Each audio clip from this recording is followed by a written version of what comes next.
அப்போ நான் தமிழர், தமிழ்நாடு, தமிழர் முன்னேற்றம், தமிழர் வாழ்வுரிமை என்று பேசுகின்ற போது அந்த வடநாட்டு அதிகாரிகளை நான் எக்ஸ்போஸ் பண்ணுறேன் அவங்க செய்கிற தப்புகளை.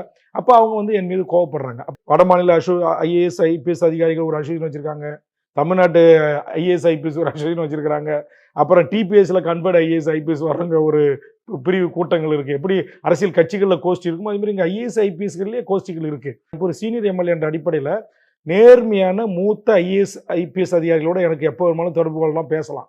ஆனால் நான் வந்து இந்த தமிழர் உரிமை, தமிழ்நாட்டை சேர்ந்தவர்கள் தமிழ்நாட்டு அரசு உயர் பதவிகள் இருக்கணும் அப்படின்னு நான் பேசுறதால இங்கே இருக்கிற அதர் ஸ்டேட் ஆஃபீஸர்ஸ் என்னை நேர் எதிராக பார்க்குறாங்க. பல பின்னடைவுகளுக்கு அது ஒரு காரணமாக இருக்குது. அவங்க வந்து இன்னைக்கு உதாரணத்துக்கு முதலமைச்சருடைய செயலாளர்கள் 2 பேர் இருக்காங்க, 2 பேரும் தமிழ்நாட்டை சேர்ந்தவங்க இல்லை. அப்போ அவங்க வந்து அவங்க கடந்த காலில் செஞ்ச தவறுகளை நான் கடந்த காலங்களில் சட்டமன்றத்திலும் பேசியிருக்கேன், வெளியிலையும் அவங்களை எக்ஸ்போஸ் பண்ணியிருக்கேன். அப்போ அவங்க இன்னைக்கு அதிகார மையமாக உட்காரும் போது வேல்முருகன் கேட்டால் செஞ்சணுமா, வைப்பா கோப்பா நான் பார்த்துக்கிறேன்.